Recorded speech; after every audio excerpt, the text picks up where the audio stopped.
గాంజా దాటం కానీ ఆల్కహాల్ దాటం కానీ తప్పే, కానీ అది నువ్వు నీ ఆఫీస్ రూమ్లోకి పిలిచి వాళ్ళ పేరెంట్స్ని పిలిపించి వాళ్ళని సరైన దారిలో పెట్టేందుకు ప్రయత్నం చేయాలి. రూపారెడ్డి గారిని దాదాపు 27 కత్తిపోట్లు పొడిచి అంత క్రూరమైన మనస్తత్వం ఎలా అలవడింది అనుకోవచ్చు. ఏంటి అసలు దాన్ని ఎలా చూడాలి? ఆ వయసులో మీకు ఎమోషనల్ బ్రెయిన్ యాక్టివ్గా ఉంటుంది, లాజికల్ బ్రెయిన్ తక్కువగా ఉంటుంది. 27 కత్తిపోట్ల వెనుకున్నటువంటి సైకాలజీ అని అది ఎట్లా సరే? ఒకటి, వాళ్ళు దొంగతనం కోసం వెళ్ళారు. ఆమె చంపాలని వాళ్ళ ఉద్దేశం కాదు, నాకు అర్థమైన మేరకు అయితే. దొంగతనం చేసేటప్పుడు ఆవిడ చూసింది. దొంగతనానికి ప్లాన్ చేసి వెళ్ళినటువంటి పిల్లలు ఎందుకు అరే దీని వల్ల ఏదైనా ప్రాబ్లం అయితే ఎట్లా దీన్ని ఎట్లా ఫేస్ చేయాలి, ఏమైనా తెలిస్తే బాగోదే, మన లైఫ్ ఖరాబ్ అయిపోతుందేమని ఎందుకు ఆలోచించడం లేదు? ఆలోచించరు. ఈ వయస్సులో నీకు రిస్కే ముందు వస్తుంది, ఆలోచన సెకండరీ అయిపోతుంది. ఈ మనస్తత్వం అంతా ఎలా అలవడుతుంది సార్ పిల్లలకి? ఇది ప్రధానంగా చిన్నప్పటి నుంచే కొంతమందిలో కొన్ని లక్షణాలు కనిపిస్తాయండి. సూపర్విజన్ అనేది ఓన్లీ ఫ్యామిలీ సైడ్ నుంచి ఉండాలా, లేదంటే స్కూల్స్ కానీ టీచర్స్ కానీ? స్కూల్స్ టీచర్స్ వైపు నుంచి కూడా ఉండొచ్చండి, ఉండాలి కూడా. ఇంకా చెప్పిన ఉండాలి కూడా అంటాను. స్టూడెంట్ టీచర్ రిలేషన్షిప్ గురించి చెప్పారు సార్. లైక్ ఆ రిలేషన్ అనేది ఎందుకు తగ్గుతూ వచ్చింది? గవర్నమెంట్ స్కూల్లో టీచర్ అనేవాడు వస్తే ఒక 5-6 ఏళ్ళు ఉండేవాడు. నా గురించి తెలుసు, నా ఫ్యామిలీ గురించి తెలుసు, నా ఫ్యామిలీ బ్యాక్గ్రౌండ్ తెలుసు. తెలిసినప్పుడు దానికి తగ్గట్టుగా టీచరు స్పందించేవాడు. తల్లిదండ్రులు ఇవన్నిటిని ఎట్లా గుర్తించాలి సార్? తల్లిదండ్రులు కానీ టీచర్స్? ఒక విద్యార్థి పదే అబద్ధాలు చెప్తున్నా, దొంగతనాలు చేస్తున్నా, అవసరాన్ని మించి డబ్బు ఖర్చు పెడుతున్నా. గాంజా అనేది చాలా వ్యక్తుల్ని చాలా తీవ్రంగా ఆలోచించే విధంగా చేస్తుంది అని అన్నారు. బట్ అది ఏజ్ని బట్టి ఉంటుందా? ఎక్కువ ప్రభావం ఉంటుంది. స్కూల్స్లలో గ్రౌండ్స్ లేవు అని చెప్పేసి చెప్పారు. గ్రౌండ్స్కి అసలు సైకాలజీకి ఏంటి అసలు? సో మనకు చాలా మందికి తెలియని విషయం అంటే గ్రౌండ్లో ఉన్నంత సైకాలజీ ఎక్కడ ఉండదండి. గ్రౌండ్ అనేది పిల్లలకు దూరం అయిపోయింది sir, even in government schools also. కారణాలు ఏంటంటే బేసిక్గా గవర్నమెంట్ స్కూల్స్ సంబంధించిన నిబంధనలు సడలించింది. ముందు గ్రౌండ్ ఉంటేనే స్కూల్. హెచ్సియు వాళ్ళు కూడా ఒక స్టడీ కండక్ట్ చేశారంట సార్. మీ తల్లిదండ్రులు మీ నుంచి ఏం కోరుకుంటున్నారు అని అంటే బెస్ట్ మార్క్స్ రావాలి, బెస్ట్ ర్యాంక్ రావాలి. ప్రతి విద్యార్థి ఆత్మహత్యకు కారణం పేరెంట్సే. సీఎం రేవంత్ రెడ్డి గారు ఒక మాట అన్నారు సార్, అంటే చట్టసభల్లోకి యువతను పంపించడానికి 21 years వరకు నేను అలో చేస్తాను. నిజంగా 21 years అనేది చట్టసభల్లోకి వెళ్ళడానికి సరైన ఏజ్ అనుకోవచ్చా? నేను దాన్ని సమర్థించను. ఎందుకంటే వాళ్ళ ఒక్క నిర్ణయము కొన్ని లక్షల కోట్ల మందిని ప్రభావితం చేస్తుంది. సైకాలజీ క్లినిక్స్ స్కూల్స్ కావచ్చు, బయట కావచ్చు, ఎంతవరకు అవసరం అండి? ప్రతి స్కూల్లోనూ సైకాలజిస్ట్ని పెట్టాలనేది సిబిఎస్ఈ ఆర్డర్ సార్. తల్లిదండ్రులు కావచ్చు, ప్రభుత్వాలు కావచ్చు, పౌర సమాజంగా మనం కావచ్చు, ఎటువంటి చర్యలు తీసుకోవాలి? అంటే భవిష్యత్ అనేది వాళ్ళ మీద ఆధారపడి ఉంది. ఇప్పటి వరకు వచ్చిన అన్ని జనరేషన్స్ కంటే కూడా ఎక్కువ ఒత్తిడిని అనుభవిస్తున్న జనరేషన్ ఇది.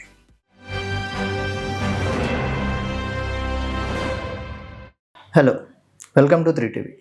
మనందరం జెన్జీ ద్వారా ఒక ఉద్యమం వచ్చింది, అట్లాగే జెన్ ఆల్ఫా వాళ్ళు కూడా వాళ్ళ హక్కుల కోసం పోరాడుతున్నారని మనం సంతోషించే లోపే ప్రిన్సిపల్ రూపారెడ్డి గారి యొక్క హత్య జరిగింది. చాలా బాధాకరమైన విషయం.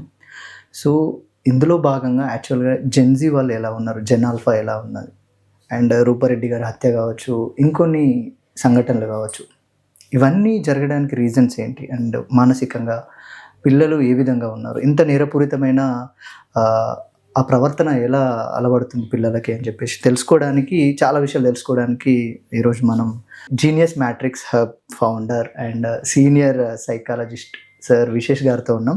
Hello sir. Hello, welcome to 3TV. And there is lot to discuss, but ప్రత్యేకంగా స్టూడెంట్స్ పిల్లల గురించి వాళ్ళ మనస్తత్వం ఎలా ఉంది అని రూపారెడ్డి గారిని దాదాపు 27 కత్తిపోట్లు పొడిచి అంత క్రూరమైన మనస్తత్వం ఎలా అలవడింది అనుకోవచ్చు. ఏంటి అసలు దాన్ని ఎలా చూడాలి? ఫస్ట్ పాయింట్ మనం అర్థం చేసుకున్నదంటే ఒక ఇన్సిడెంట్ని మనం జనరలైజ్ చేసి ఈ తరం మొత్తానికి వర్తింపు చేయకూడదు. That is a stray incident. Okay, అంతవరకే మనం పరిమితం అవుతాం. సో నేను ఆ కేసు, ఆ విషయాలను తెలిసినప్పుడు నేను కొంచెం మీడియాలో వస్తున్న వార్తలన్నిటి కూడా ఫాలో అయ్యి నేను కూడా కొంచెం రాశాను దానిపైన సోషల్ మీడియాలో. ప్రధానంగా మనకు ఆ కేసులో కనిపిస్తున్నది ఏంటంటే, రూపారెడ్డి కేసులో ఒకటి, ఆమె గతంలో వీళ్ళని ఫోన్ తెచ్చారనో ఇంకో కారణంతోనో వాళ్ళని కొంచెం పనిష్మెంట్ చేయడం అనేది జరిగింది, రైట్? సో రెండోది, వీళ్ళు గాంజా తాగుతుంటే ఏదో వీడియోలు తీసి ఎవరో ఇస్తే ఆమె దగ్గర ఉన్నాయని చెప్పేసి ఒక వార్త వచ్చింది. మూడోది డబ్బు కోసం వచ్చేసారు. ఈ 3 పాయింట్లు ఉన్నాయి. సో 3 పాయింట్లు ఏమవుతాయనంటే, మనం టీనేజ్ని అర్థం చేసుకుంటే తర్వాత మిగతా అన్ని అర్థం చేసుకోవచ్చు. టీనేజ్ బ్రెయిన్ అనేది చాలా వల్నరబుల్గా ఉంటుంది. అంటే చాలా ర్యాపిడ్ చేంజెస్ ఉంటాయి టీనేజ్లో. ఓకే. సో ఆ వయసులో మీకు లాజికల్ బ్రెయిన్ కంటే ఎమోషనల్ బ్రెయిన్ ఎక్కువ డెవలప్ అయి ఉంటుంది. ఓకే. రైట్. అందువల్లనే కొత్త కొత్త హార్మోన్లు వస్తూ ఉంటాయి, సార్. కొత్త కొత్త ఆలోచనలు వస్తూ ఉంటాయి, కొత్త గుర్తింపు కోసం ప్రయత్నం చేస్తూ ఉంటారు. సో అందువల్లనే మీకు టీనేజ్లో ఉన్నంత రిస్కీ బిహేవియర్ మిగతా ఏజ్లో కనిపించదు. టీనేజ్ గమనించండి, రిస్కీ బిహేవియర్ అంతా టీనేజ్లోనే ఉంటుంది, అప్ టు 25 years వరకే ఉంటుంది. ఆ తర్వాత రిస్కీ బిహేవియర్ తగ్గిపోతుంది ఆటోమేటిక్గా. ఎందుకంటే ఆ వయసులో మీకు ఎమోషనల్ బ్రెయిన్ యాక్టివ్గా ఉంటుంది, లాజికల్ బ్రెయిన్ తక్కువగా ఉంటుంది. అంటే ఒక లోయ చివరికి వెళ్ళి సెల్ఫీ తీసుకోవాలి. మామూలుగా అయితే మనం ఎందుకు లేబా దూరమో ప్రమాదం జరుగుతుందేమో ఆలోచిస్తాం. టీనేజ్ ఏమంటాడు, వాడికి అది సాహసం, గుర్తింపు. రే చూడరా వాడు ఆ చివరికి వెళ్ళి కూడా దిగొచ్చాడు అని గుర్తింపు కావాలి వాళ్ళ సర్కిల్లో. రైట్. దాంతో పాటు అక్కడికి వెళ్తే ప్రమాదం అనే లాజికల్ సెన్స్ అనేది వాడికి అప్పుడు ఇంకా పూర్తి డెవలప్ కాదు. ముందు రిస్క్ చేయాలనే ఆలోచన వస్తుంది. అందువల్లనే అటువంటి పనులు చేస్తారు. ఇది మనం అర్థం చేసుకోవాలి. సో అంటే ఎదిగి ఎదగని మనసు, ఎదిగి ఎదగని మెదడు, ఇంకా ఎదుగుతూ ఉన్న మెదడు ఇంకా చెప్పాలంటే. సో ఇక్కడ ఈ కేసులో ఏమైంది, ఎదుగుతూ ఉన్న మెదడుకి గాంజా అలవాటు అయిపోయింది. ఎదుగుతూ ఉన్న మెదడు గాంజా అలవాటు అయితే ఈ రిస్కీ బిహేవియర్ యొక్క పర్సంటేజ్ ఇంకా పెరుగుతుంది. అంతే కదా, మీకు ఆల్కహాల్ తాగినా లేకుంటే గాంజా తాగినా కానీ రిస్కీ బిహేవియర్ అనేది పెరుగుతుంది. ఎందుకు, వచ్చి లేని ఇన్హిబిషన్స్ మాయమైపోతాయి. ఇది చేస్తే తప్పు, ఇది చేస్తే ఒప్పు అనే ఇన్హిబిషన్స్ అనేవి మాయమైపోతాయి. ఏదైనా చేయొచ్చు అనే ధైర్యం వచ్చేస్తుంది. ఒకటి. అప్పుడేమవుతుంది, వాళ్ళకు డబ్బు అవసరం ఉంది. ఎందుకు అవసరం, ఫ్రెండ్స్ ముందు మనం గొప్పగా కనిపించాలి. ఫ్రెండ్స్ ముందు గొప్పగా కనిపించాలనే ఆలోచన తప్పు కాదు. ఎవరైనా మనం తప్పు కాదు, అందరూ తప్పు కాదు. కానీ ఎలా కనిపించాలి, మన టాలెంట్తోనా, మన మార్కులతోనా, మన గేమ్స్తోనా, మన పర్సనాలిటీతోనా, లేకుంటే మనం డబ్బులతోనా. వీళ్ళు డబ్బులు కావాలనుకున్నారు, ఆ డబ్బు వీళ్ళ దగ్గర లేదు. డబ్బు లేనప్పుడు ఏం చేస్తారు మామూలు టీనేజర్, మన దగ్గర డబ్బు లేదు, సర్లే వచ్చినప్పుడు చూసుకుందామని అనుకుంటారు. కానీ వీళ్ళు ఆల్రెడీ గాంజాకి అలవాటు అయిపోయి ఉన్నారు. ప్లస్ కొంత వాళ్ళ బిహేవియర్లో కాండక్ట్ డిజార్డర్ కనిపిస్తుంది. అప్పుడు వీళ్ళు రిస్క్ తీసుకొని రెడీ అయిపోతారు. వీళ్ళ లాజికల్ బ్రెయిన్ అనేది లాజిక్ అనేది పక్కకి వెళ్ళిపోతుంది. డబ్బు కావాలి, డబ్బు ఎక్కడుంది, మేడం దగ్గర ఉంది, ప్రిన్సిపల్ దగ్గర ఉంది, అది మనం దొంగిలించాలి. ఎవడో ఒకడు అంటాడు, తప్పు కదా దొంగిలించడం, తప్పేందిరా, మన దగ్గర ఫీజులు దొబ్బట్లేదా అని చెప్పేసి ఇంకోటి అంటాడు. ఒకడ ఉన్నప్పుడు తప్పు చేయడం కష్టము, ముగ్గురు ఉన్నప్పుడు తప్పు చేయడం ఈజీ. పీర్ ప్రెషర్ ఉంటుంది వాళ్ళ పైన, పీర్ ఇన్ఫ్లుయెన్స్ ఉంటుంది. ఒకడు కాదన్నా కానీ రెండో వాడు మన దగ్గర డబ్బులు దొబ్బుతుందిరా, మన దగ్గర దొబ్బే ఆమె బిల్డింగ్ కట్టింది, మన దగ్గర డబ్బులు దొబ్బే ఆమె కారు కొనుక్కుంది, మనకి ఏం నష్టం లేదు, తెచ్చేసుకుందాం పదా అని చెప్పేసి. ఈ మనస్తత్వం అంతా ఎలా అలవడుతుంది సార్ పిల్లలకి? ఇది ప్రధానంగా చిన్నప్పటి నుంచే కొంతమందిలో కొన్ని లక్షణాలు కనిపిస్తాయండి. మనం అందరూ కుక్క పిల్లలు పెంచుకుంటారు కదా, కుక్క పిల్లలో కుక్క పెంచుకునే అలవాటు ఉంటుంది చాలా మందికి. కొంతమందికి పిల్లి కుక్క కనిపిస్తే అవసరం లేకపోయినా కొడతారు. అవును, ఏదో సరదాకి, లేకుంటే ఈ తూనేగలకి తోకలకి తాళ్ళు కట్టి ఎగరేస్తారు, సీతాకోజలు పెట్టుకొని రెక్కలు విరిచేస్తారు. ఇవన్నీ కూడా అటువంటి కాండక్ట్ డిజార్డర్కి సిమ్టమ్స్. రైట్. వీటి చిన్నప్పుడే గుర్తించి పేరెంట్స్ గుర్తించి వాటిని కనుక అడ్రస్ చేస్తే సో వాళ్ళు నార్మలైజ్ అయిపోతారు. అలా కాకుండా గుర్తించినప్పుడు ఏమంటే వయసు పెరిగే కొద్దీ అవి కూడా పెరుగుతాయి. సో ఇక్కడ ఈ పర్టికులర్ కేసులో విద్యార్థుల ముగ్గురు కూడా ఒక తాండాకు చెందిన వాళ్ళని చదివాను నేను. So subject to correction. So అంటే తాండాల్లో ఉండేది below middle class poor sector ఉంటారు యూజువల్గా. అప్పుడేమవుతుంది, బిలో మిడిల్ క్లాసు పూర్ సెక్టార్లో ఉండే పేరెంట్స్కి వాళ్ళ జీవనోపాధి మీదనే వాళ్ళ టైం అంతా గడిచిపోతుంది. పిల్లల గురించి పట్టించుకునే అంత టైం ఉండదు వాళ్ళకు, అంత అవేర్నెస్ కూడా ఉండదు. చదువుకునే వాళ్ళు కాకపోతే అవేర్నెస్. దానివల్ల పిల్లల్ని జస్ట్ ఫుడ్ పెడతారు, ఫీజులు కడతారు, బడికి పంపిస్తారు తప్ప వాళ్ళ మీద ఒక సూపర్విజన్ అనేది ఉండదు. సూపర్విజన్ లోపించినప్పుడు పిల్లలు ఏ దారినైనా వెళ్ళవచ్చు, అటదారి చాలా అట్రాక్టివ్గా ఉంటుంది. So they gone into that. ఈ సూపర్విజన్ అనేది ఓన్లీ ఫ్యామిలీ సైడ్ నుంచి ఉండాలా, లేదంటే ఇటు స్కూల్స్ కానీ టీచర్స్ కానీ అండ్ ఇంకా వేరే ఇంకే రకంగా? స్కూల్స్ టీచర్స్ వైపు నుంచి కూడా ఉండొచ్చండి, ఉండాలి కూడా. ఇంకా చెప్పిన ఉండాలి కూడా అంటాను. కానీ ఇప్పుడు చాలా private schools, I'm not particular about that school, particular school నేను మాట్లాడలేదు. ప్రైవేట్ స్కూల్స్లో ఇప్పుడు టీచర్స్ అనేది ఎలా అయిపోయింది, వాళ్ళ ఉద్యోగం అనేది కేవలం డబ్బు సంపాదన కోసమే అయిపోయింది. ఎక్కువ వర్క్ లోడ్ పెరిగిపోయింది. దాంతో స్టూడెంట్తో బాండింగ్ అనేది ఏర్పడట్లా. సో మోర్ ఓవర్ ఒక టీచర్ ఈ సంవత్సరం ఈ స్కూల్లో ఉంటే నెక్స్ట్ ఇయర్ ఇంకో స్కూల్లో ఉంటున్నాడు ప్రైవేట్ స్కూల్స్లో. సో బాండింగ్ అనేది ఏర్పడేలోపు వాళ్ళు మారిపోతున్నారు. సో బాండింగ్ ఉంటే మనం అబ్జర్వ్ చేస్తాం పిల్లల్ని. ఆ బాండింగ్ లేనప్పుడు ఏముంది, వస్తారు క్లాస్ చెప్పుకుంటే అయిపోతుంది అంతే తప్ప అది ఒక ఎమోషనల్ ఇదిలాగా చూడరు, ఒక రెస్పాన్సిబిలిటీ లాగా చూడరు. అది లేకపోవడం కూడా ఒక ప్రధానమైన సమస్య అని నేను అనుకుంటాను.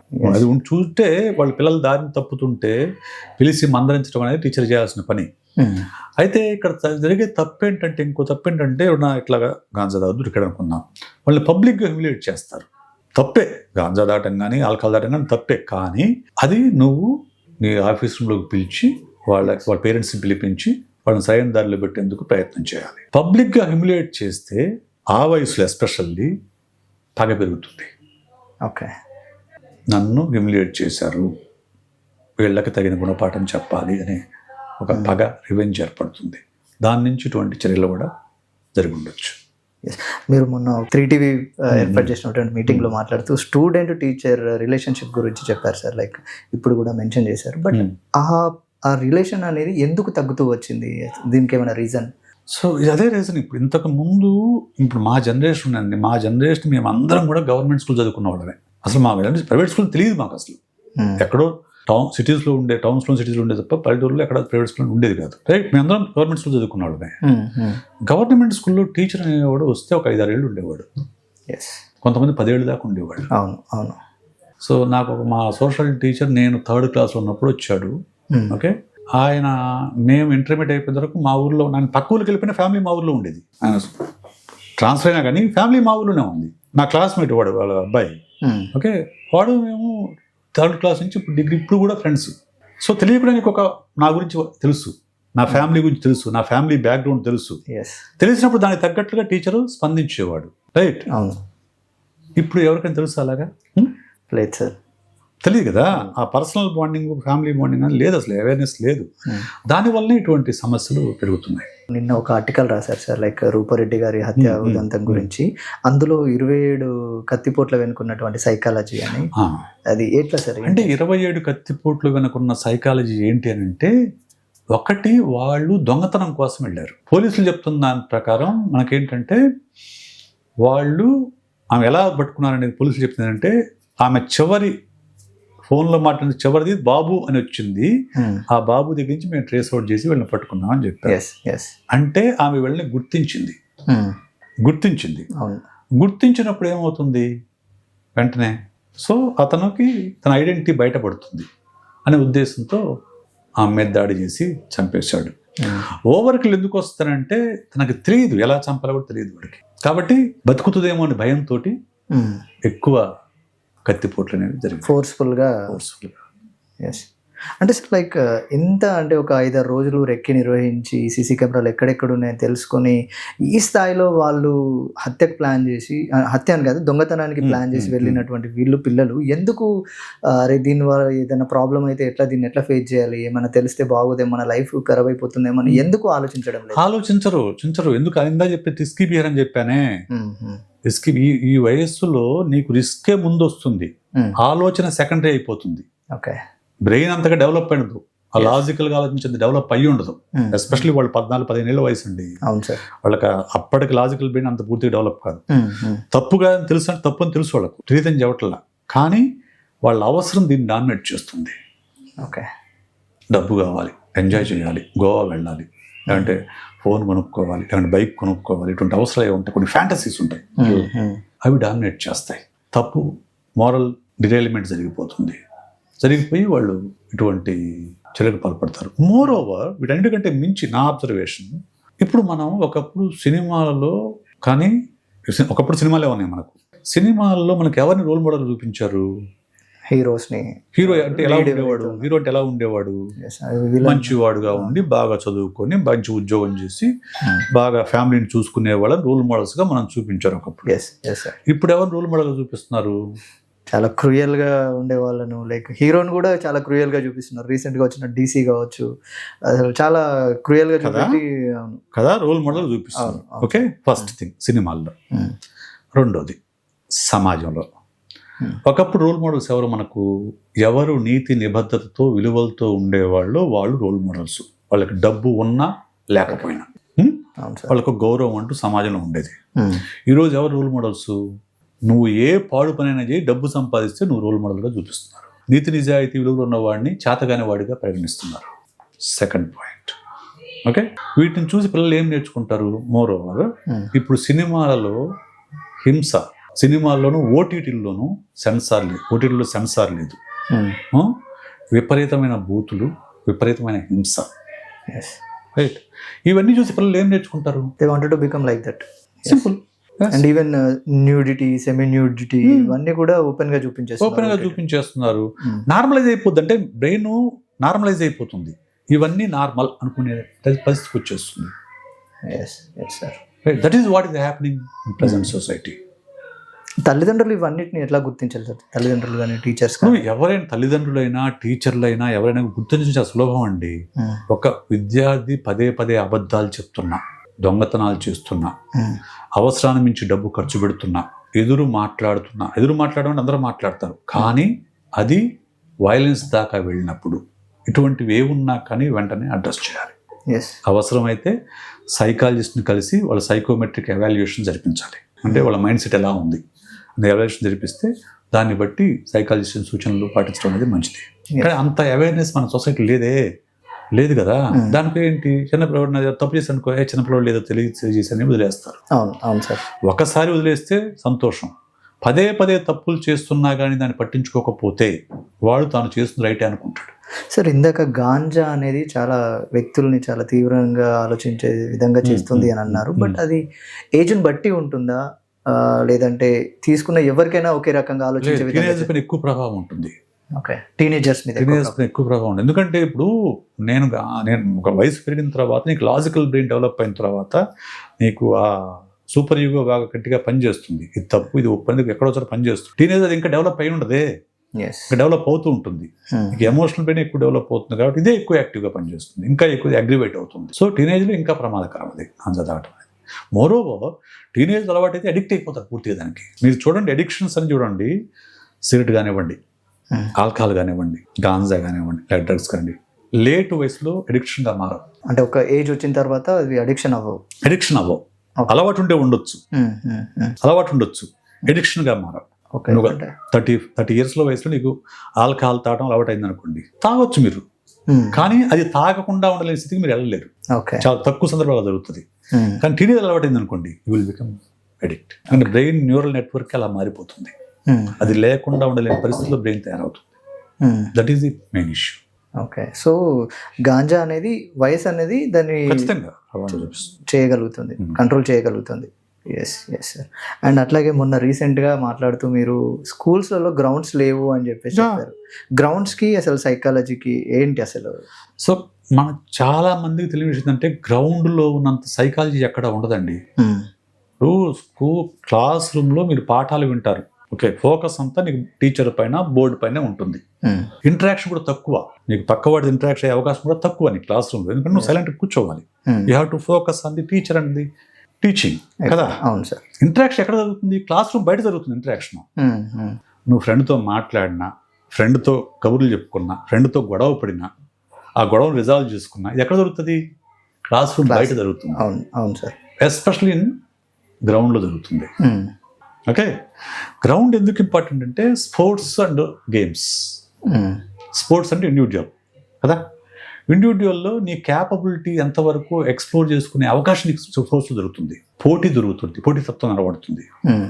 రైట్, నా ఫ్రెండ్ 100 meters 13 seconds 15 seconds పరిగెత్తాడు, వాడితో నేను పోటీ పడాలి. అక్కడ పోటీ దొరుకుతుంది. క్యాపబిలిటీస్ని, పొటెన్షియల్ని ఎక్స్ప్లోర్ చేసే అవకాశం దొరుకుతుంది. ఒకటి. గేమ్స్ అంటే నలుగురు కలిసి ఆడేవి. నలుగురు కలిసి ఆడేటప్పుడు టీమ్ బిల్డింగ్ అలవాటు అవుతుంది, కమ్యూనికేషన్ అలవాటు అవుతుంది, కొలాబరేషన్ అలవాటు అవుతుంది, కోఆపరేషన్ అలవాటు అవుతుంది, విన్నింగ్ అలవాటు అవుతుంది, లూజింగ్ అలవాటు అవుతుంది, లూజ్ అయిన తర్వాత మళ్ళీ బౌన్స్ బ్యాక్ అలవాటు అవుతుంది. ఇవన్నీ కూడా తెలియకుండా అలవాటు అవుతాయి. వీళ్ళు ఎవరు చెప్పరు ఇవన్నీ కూడా, ఇది సైకాలజీలో ఈ ప్రిన్సిపల్ సైకాలజీలో చెప్పరు కదా. ఎస్. తెలియకుండానే వాళ్లకు అలవాటు అవుతాయి, వాళ్ళ పర్సనాలిటీలో భాగంగా మారిపోతాయి. అలా కాకుండా క్లాస్ రూమ్లో మాత్రం పరిమితమైనప్పుడు, క్లాస్ రూమ్లో ఇప్పుడు ఎలా ఉంటుంది చెప్పండి? టీచర్ చెప్పింది వినాలి, రాసుకోవాలి, చదవాలి, రాయాలి, మార్కులు తెచ్చుకోవాలి, అంతే కదా. ప్లస్ ఆ మార్కుల ఆధారంగా వాళ్ళని ఎవాల్యుయేట్ చేయటము, వాళ్ళని నిలబెట్టడము, వాళ్ళని హ్యూమిలేట్ చేయటం, ఇవన్నీ జరుగుతుంది. Yes sir. సో అప్పుడు ఎక్కడ ఎక్కువ వాళ్ళు నేర్చుకుంటారు? స్కూల్లోనా, గ్రౌండ్లోనా? Ground. Yes, ground. That's it. Ya, that's it. But చాలా ఇయర్స్ నుండి చూస్తే మెయిన్గా మన ఇండియాలో చూస్తే గ్రౌండ్ అనేది పిల్లలకు దూరం అయిపోయింది sir. Even in government schools also. నేను చిన్నప్పుడు ఉన్నప్పుడు ఖచ్చితంగా నేను ప్రైవేట్ స్కూల్లో చదువుకున్నా కూడా ఖచ్చితంగా గ్రౌండ్ అనేది ఉండేది మాకు. గ్రౌండ్లో గేమ్స్ ఆడించేవాళ్ళు. బట్ ఇప్పుడు పిల్లలకి చాలా దూరం అయిపోయింది గ్రౌండ్ అనేది. ఎందుకు? దీని వెనక కారణాలు ఏమై ఉండొచ్చు? కారణాలు ఏంటంటే బేసిక్గా గవర్నమెంట్ స్కూల్స్ సంబంధించిన నిబంధనలు సడలించింది. ముందు గ్రౌండ్ ఉంటేనే స్కూలు, ప్రైవేట్ స్కూల్స్ అయినా కానీ ఖచ్చితంగా గ్రౌండ్ ఉండాలి ఇంతకుముందు. ఇప్పుడు అలాగేం లేదు. నీకు సిటీస్, టౌన్స్లో స్థలం అనేది ఎక్కువైతే ఖరీదుగా మారిపోయిందో అప్పుడు నీకు బిల్డింగ్ ఉంటే చాలు స్కూల్ రన్ చేసుకోవచ్చు అన్నారు. బిల్డింగ్ ఉంటే స్కూల్ రన్ చేసుకోవచ్చు అన్నారు. బిల్డింగ్ ఉంటే స్కూల్ రన్ చేసుకుంటా బాగానే ఉంది. ఆ టీనేజ్లో ఉండే ఎనర్జీని ఎక్కడ చేయాలి? ఏం చేయాలి దాన్ని? వాడు టీనేజ్లో విపరీతమైన ఎనర్జీ ఉంటుంది. ఎనర్జీని ఎక్కడ ఖర్చు పెట్టాలి? వాడు గ్రౌండ్లో ఉంటే గ్రౌండ్లో ఖర్చు పెడతాడు. గ్రౌండ్ లేకపోతే వాడు అప్పుడు సినిమాలపైన, షికార్లపైన, డ్రగ్స్ పైన, ఇంకో దానిపైన ఖర్చు పెడతాడు. అమ్మాయిని ఏడిపించడం పైన ఖర్చు పెడతాడు. So that is the major thing. Okay. ఆ సటిల్ డిఫరెన్స్ అనేది అర్థం కావట్లేదు. సో అది మనం అర్థం చేసుకోవాల్సిన గ్రౌండ్. నేను మా వాడిని వెతికి గ్రౌండ్ ఉన్న స్కూల్ అని చెప్పించాను. సార్ సార్ గ్రౌండ్తో పాటు ఇంకా స్కూల్లో పిల్లల్ని మానసికంగా దృఢంగా అభివృద్ధి చెందించడానికి ఎటువంటి చర్యలు తీసుకోవాల్సిన అవసరం ఉంది స్కూల్లో ప్రత్యేకంగా? సో ప్రత్యేకంగా ఏంటంటే అండి, స్కూల్ అనేది కేవలం మార్క్స్, ర్యాంక్స్ కోసం మాత్రమే కాదు. ఫస్ట్ పైన మనం అర్థం చేసుకోవాల్సింది, marks and ranks are always by product. Okay. నువ్వు ఆన్లైన్లో చదువుకున్నా మార్కులు, ర్యాంకులు వస్తాయి ఈ రోజుల్లో. నువ్వు స్కూల్కి వెళ్ళాల్సిన అవసరం లేదు. మనం ఇప్పుడు ఈ జనరేషన్లో చూసుకుంది సార్, టీచర్లు కానీ, పేరెంట్స్ కానీ, స్టూడెంట్స్ కానీ ఫోకస్ అంతా మార్క్స్, ర్యాంక్స్ తప్ప వేరే దాని మీద లేదండి. వేరే దాని మీద లేదు. కానీ కావాల్సిన మార్కులు, ర్యాంకులు కావాలి, అవసరమే, నేను కాదని అంటలా. కానీ వాటికంటే ముఖ్యమైనది పర్సనాలిటీ, క్యారెక్టర్, వాల్యూస్, రైట్. ఇవి ఈ రోజుల్లో మిస్ అవుతున్నాయి స్కూల్ సిస్టంలో. Yes sir.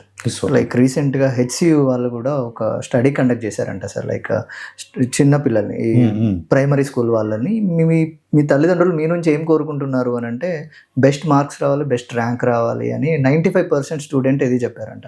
ఎందుకు తల్లిదండ్రులు కూడా మారాల్సిన అవసరం కూడా ఎంతైనా ఉంది? ఖచ్చితంగా అవసరం ఉందండి బాబు.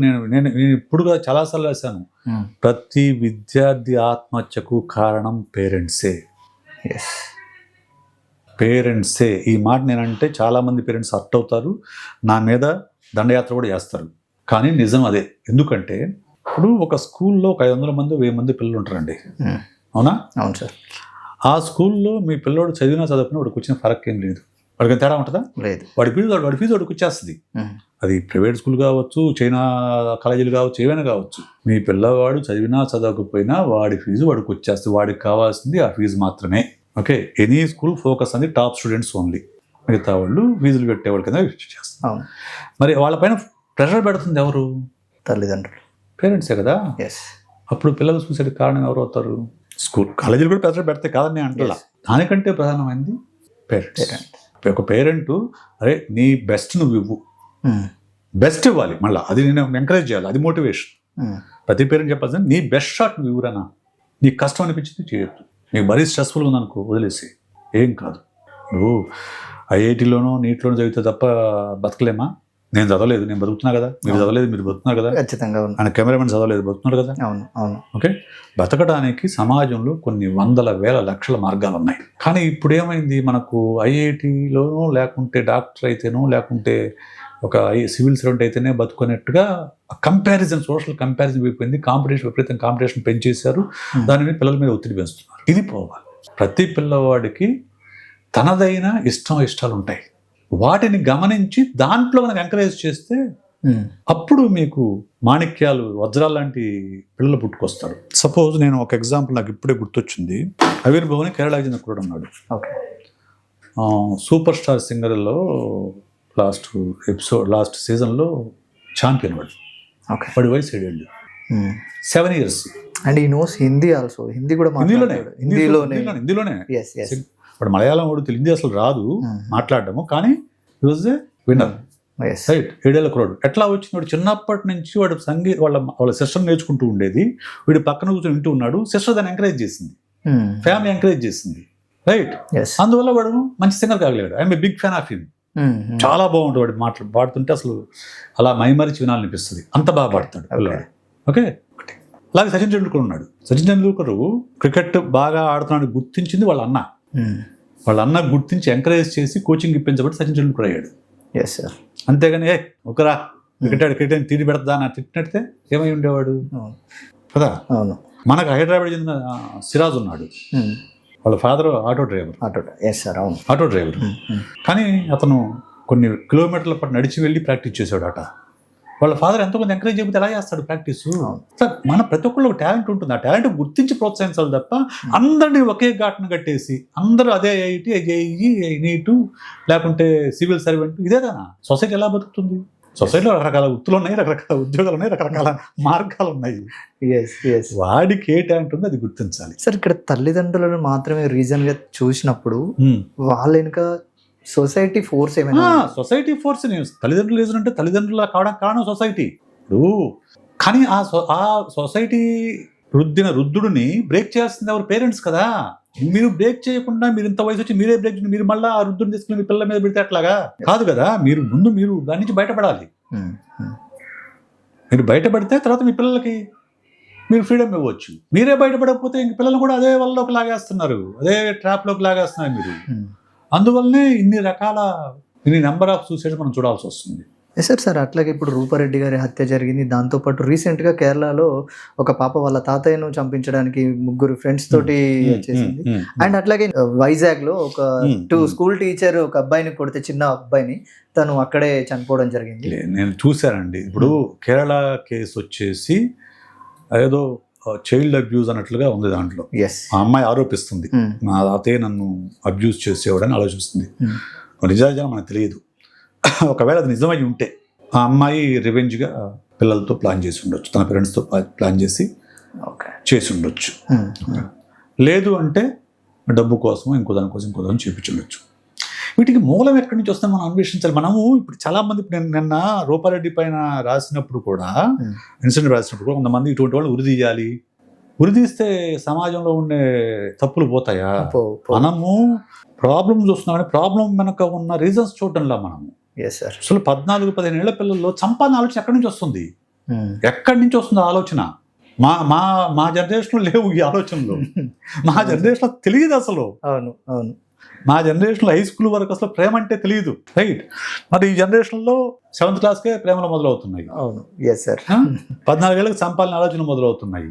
ఎక్కడి నుంచి వస్తున్నాయి? Exposure to media, also society, మీడియానే. Exactly. Exposure to cinemas, OTTs, international OTTs, ఇవన్నిటిలో కూడా ఎక్స్పోజ్ అవడం వల్ల అక్కడి నుంచి పిక్ చేసుకుంటున్నారు వాళ్ళు. వాళ్ళకి కావాల్సి పిక్ చేసుకుంటున్నారు. రైట్. ఒకటి. ఇక వైజాగ్ చెప్పారు. వైజాగ్ నేను చూశానండి. నేను వైజాగ్ది టీవీ మీరు వచ్చే ముందు అదే చూస్తున్నా. ఆమె గట్టిగా ఏమీ కొట్టలేదు, చనిపోయేంత గట్టిగా ఏం కొట్టకూడదు. ఇట్లా అందంతే. ఆవిడ అట్లా అందంతే, అంతే తప్ప అందులో టీచర్ తప్పేం లేదా సార్? టీచర్ తప్పేమీ లేదా అంటే నా వరకు అయితే, నా అబ్జర్వేషన్ వరకు ఆమె తప్పు లేదని అంటాను. కాకపోతే టీచర్ అంటే ఒక భయం ఆ పిల్లోళ్ళు విపరీతంగా ఉంది. అంటే అంతకుముందు ఏం జరిగిందో మనకు తెలియదు. అతను ఉడికిపోతున్నాడు ఆ పిల్లాడు టీచర్ దగ్గర నిలబడటానికి. అంటే అంత భయం ఏర్పరిచింది ఆ టీచర్. అది తప్పు. టీచర్ అంటే పిల్లలకి ప్రేమ ఉండాలి, భయం కాదు. ఎస్పెషల్ చిన్న పిల్లలకి భయం కాదు, ప్రేమ ఉండాలి. అందులో ఆమె ఫీల్ అయింది, ఖచ్చితంగా ఫీల్ అయింది. ఓకే. అందువల్ల ఏమైంది? ఆ భయం ఎక్కువైపోయేసి హార్ట్ అటాక్ వచ్చింది. ఆమె కొట్టడం వల్ల చనిపోయింది నేను అనుకోవట్లేదు, భయం వల్ల చనిపోయాడు. భయం అంత భయపెట్టడం అయితే నిజం తప్పు. అంత భయంకరమైన వాతావరణం క్రియేట్ చేయడం అయితే టీచర్ తప్పు, టీచర్ ఆ స్కూల్ తప్పు. ఇంకా ఎక్స్టర్నల్ ఫ్యాక్టర్ మిగతా ఏమున్నాయో మనకు తెలియదు. సో మనకున్న ఈ ఉన్న పరిమితమైన సమాచారం మేరకైతే నా అవగాహన అది. Yes sir. సార్ ఇందాక మీరు అంటే చెప్పినట్టు విపరీతమైన ధోరణి అనేది అంటే హత్య చేసేంత వరకు, ఒక రకంగా ప్లాన్ చేసుకొని చేసేంత వరకు చూస్తే దీనికి రీసెంట్గా వచ్చినటువంటి జెన్జీ ఉద్యమం కావచ్చు అండ్ జెన్ ఆల్ఫా ఉద్యమాలు కావచ్చు, ఇవన్నీ చూస్తున్నప్పుడు ఆ సందర్భంలో సీఎం రేవంత్ రెడ్డి గారు ఒక మాట అన్నారు సార్. అంటే చట్టసభల్లోకి యువతను పంపించడానికి 21 years వరకు నేను అలో చేస్తాను, దీన్ని నేను పార్లమెంట్లో మాట్లాడమని చెప్పేసి మా నాయకులకు చెప్తాను అని చెప్పారు. నిజంగా 21 years అనేది చట్టసభల్లోకి వెళ్ళడానికి సరైన ఏజ్ అనుకోవచ్చా? I don't vote for it. Okay, నేను దాన్ని సమర్థించను. ఎందుకనంటే ఒకటి, ఈ logical brain, pre frontal cortex logical brain అనేది 25 years వరకు డెవలప్ అవుతూ ఉంటుంది, రైట్, అవుతూ ఉంటుంది. అందువల్లనే మనకు ఇప్పుడు మ్యారేజ్ ఏజ్ కూడా 21 yearsగా మార్చారు. 21, 18. అంతకుముందు చిన్నపిల్లలు కూడా పెళ్లి చేసేవాడు కదా. ఇప్పుడు ఎందుకు మార్చారు 21, 18 అని? కొంచెం మెచ్యూరిటీ రావాలి అని మార్చారు. ఇప్పుడు ఆడపిల్లల వయసు కూడా 21 మార్చడానికి ఏదో ప్రయత్నం జరుగుతుంది. సంతోషం, మార్చాలని అంటా నేను. ఎందుకంటే మెచ్యూరిటీ లెవెల్స్ పెరగాలి. పెరిగితే మెచ్యూరిటీ డెసిషన్స్ తీసుకుంటారు, రైట్. అది వ్యక్తిగతమైంది, ఇక్కడ వ్యక్తిగతమైంది. కానీ ఇప్పుడు 21 yearsకే నువ్వు ఎమ్మెల్యేనో ఎంపీనో చేస్తావు. సో వాళ్ళు ఆటోమేటిక్గా అందులో యూత్ రిప్రజెంటేషన్ కింద ఒక ఎమ్మెల్యే మినిస్టర్ని చేస్తావు. వాడు యూత్లో ఉండే టెంపరమెంట్తో డెసిషన్ తీసుకున్నాను అనుకోండి, అది కొన్ని లక్షల మంది జీవితాలపైన ప్రభావం చూపిస్తుంది. అలాగే నేను యూత్ అందరూ కూడా లాజికల్ సెన్స్ లేని వాళ్ళని నేను అంటలేదు. ఇప్పుడు అంత లాజికల్ సెన్స్ లేకపోతే జనజీవి ఉద్యమం జరగదు కదా, జంతర మంత్రాల పెద్ద ఉద్యమం జరగదు కదా. జరుగుతుంది. సమాజాన్ని మార్చేది యువతే, నో డౌట్ అబౌట్ ఇట్. ఎందుకంటే ఎక్కడ జరిగినా ఉద్యమాలు జరిగినా కానీ అందులో ముందుండేది యువతే ఉంటుంది. ఎందుకంటే వాళ్ళ ఫోర్స్ ఉంటుంది, ఎనర్జీ ఉంటుంది, రైట్. అయితే డెసిషన్స్ తీసుకునే దగ్గర వాళ్ళు కొంచెం ఓవర్ ది బోర్డ్ వెళ్తారు. కాబట్టి నా ఒపీనియన్ అయితే 25 years వరకు ఆగటమే మంచిది. ఎందుకంటే వాళ్ళ ఒక్క నిర్ణయము కొన్ని లక్షల కోట్ల మందిని ప్రభావితం చేస్తుంది. బట్ ఇక్కడ ఓటేసే వయసును 18 సంవత్సరాలుగా పెట్టారు సార్. దాన్ని అది ఓటేసే వయసు ఓకే, ఓటేసే వయసు ఓకే. ఓటేస్తే నీ ఒక్క ఓటు పడుతుంది అంతే. కానీ అక్కడ కొన్ని లక్షల ఓటర్లని ప్రభావితం చేస్తావు. ఒక ఎమ్మెల్యే అయితే నీ డెసిషన్ అనేది కొన్ని లక్షల మందిని ప్రభావితం చేస్తుంది. ఒక మినిస్టర్ అయితే కొన్ని కోట్ల మందిని ప్రభావితం చేస్తుంది.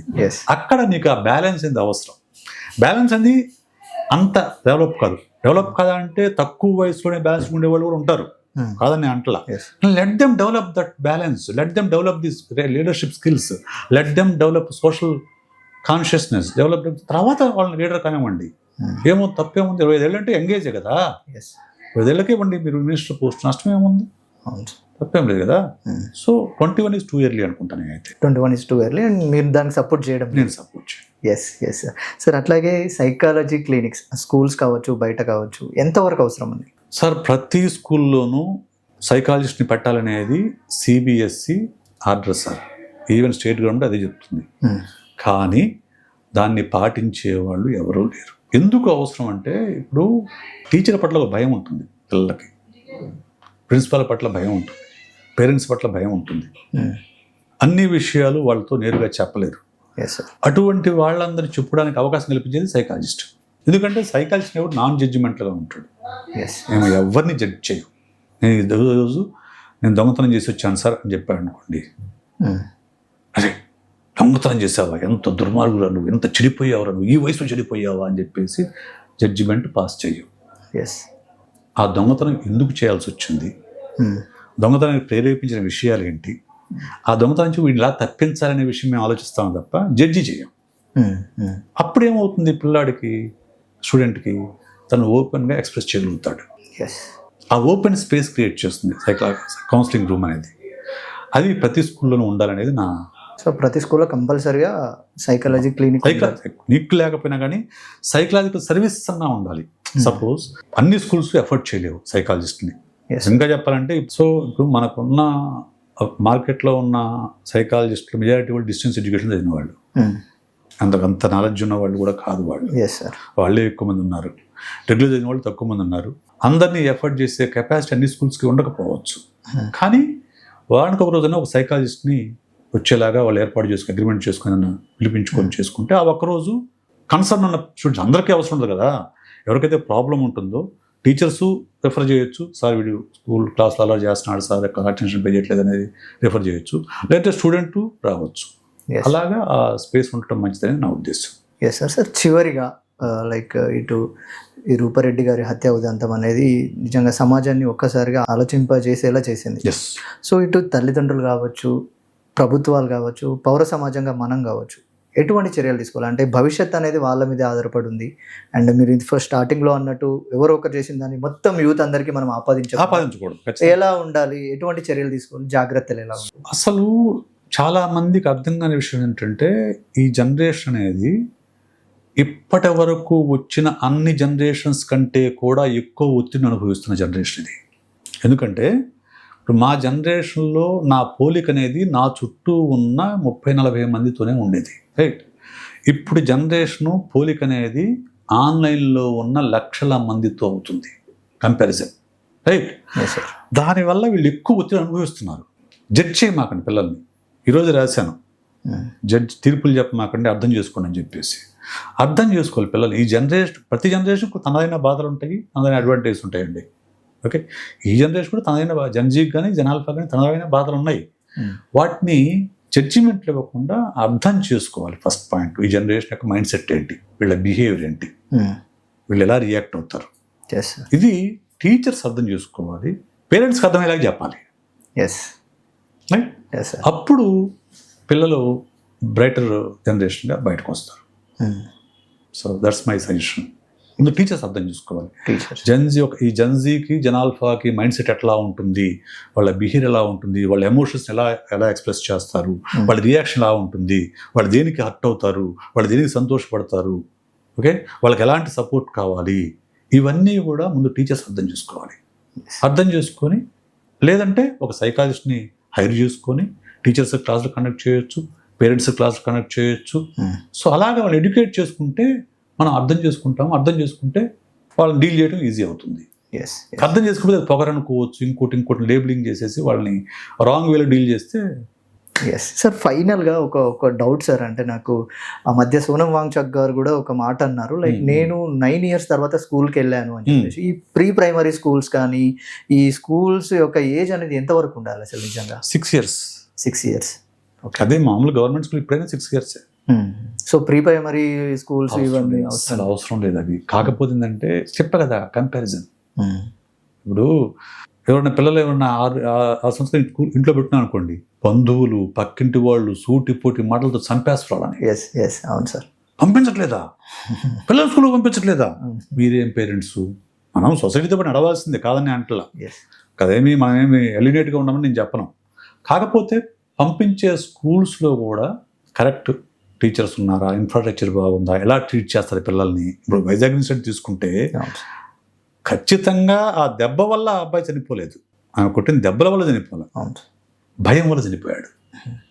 ఆ భయం ఎక్కడి నుంచి వచ్చింది ఆ భయం? అంటే ఆ స్కూల్ వాతావరణంలో భయం అనేది ఉంది. ఇది అబ్జర్వ్ చేయాలి పేరెంట్స్ పిల్లల్ని స్కూల్ జాయిన్ చేసే ముందు. మన పిల్లవాడు స్కూల్కి వెళ్ళడానికి ఇష్టపడుతున్నాడా, భయపడుతున్నాడంటే అక్కడ ఏదో ఉంది. We need to go to the school, talk to the teacher, talk to the principal and find out what it is there, what is the issue. అంతే వదిలేస్తే ఇటువంటి ఘటనలే మనం చూడాల్సి వస్తుంది. Yes sir. So thank you so much. యాక్చువల్గా ఈ రూపారెడ్డి గారి హత్య అనేది చాలా వరకు మనందరిని ఆలోచింపజేస్తూ ఉంది. ఇటు ప్రభుత్వాలు కానీ పౌర సమాజంగా మనం కానీ తల్లిదండ్రులు, ముఖ్యంగా తల్లిదండ్రులు పిల్లల మీద ప్రెషర్ పెట్టకుండా ఈ ప్రీ ప్రైమరీ స్కూల్స్ అని వాటికి పంపించి, లేదంటే ర్యాంకులు కావాలి, మంచి మార్కులు కావాలని వాళ్ళ మీద ప్రెషర్ పెట్టద్దు. అండ్ ప్రతి ఒక్కరు ఆలోచించాలి. అట్లాగే స్కూల్ సైకాలజీ క్లినిక్స్ అనేటివి స్కూల్స్లలో కంపల్సరీగా ఇంప్లిమెంట్ చేసే విధంగా ప్రభుత్వాలు కావచ్చు, అటు స్కూల్స్ యాజమాన్యాలు కావచ్చు ఆలోచించాల్సిన అవసరం ఎంతైనా ఉందని సార్ చెప్తూ ఉన్నారు. ఒక మంచి సమాజాన్ని, అంటే మానసికంగా దృఢంగా ఉండే సమాజాన్ని నిర్మించడం కోసం చాలా రెగ్యులర్గా ఆర్టికల్స్ రాస్తూ ఉంటారు. అండ్ సోషల్ మీడియాలో కావచ్చు అండ్ టీవీ ఛానల్స్లలో కావచ్చు ఎప్పుడు యాక్టివ్గా ఉంటారు, మనల్ని ఎప్పుడు ఎడ్యుకేట్ చేస్తూనే ఉంటారు. Thank you so much sir. Thank you మాకు ఈ సమయాన్ని ఇచ్చినందుకు. Thank you sir.